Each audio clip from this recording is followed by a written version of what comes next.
Right. You know, it's like who can lift the most weights? You know, who was the strongest? That's the only way you can play. Right. You know, and that's the narrative with Thankfully for me, it changed because I wasn't gonna outlive anyone. those motherfuckers that look like this realized they couldn't keep up with your ass.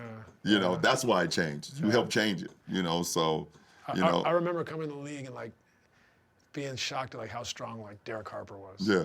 Like pick me up full court and like you know Oh, you yeah, could grab that's where and you could hold. grab. He just grabbed me by the hip and I was like, oh, I don't know if I can go anywhere. Like I was like, well, how am I gonna break through this? You know, and so like of course you adapt, you learn, but like the game's come so far from, like you said, the two bigs, the clutching, grabbing, chucking, the hand checking up the court. Like, man, it was stodgy back in the day. Right, yeah, for sure, absolutely. That's the thing. Like, and we'll get to this later in the series, but like, the talk around sometimes, you know, some people aren't as happy with the way the game is. Like, we need to help teach fans like how great the game is now. Yeah. Like, it's not going back to that. It's a lot of nostalgia. There's other factors, but like, the game is great, and we need to teach people how to appreciate. Yeah, we just need to. I think have an appreciation, and I think if our fans will really go back and watch some of those games, they will realize then maybe that's not something we will want to see on a night-to-night basis. Agreed.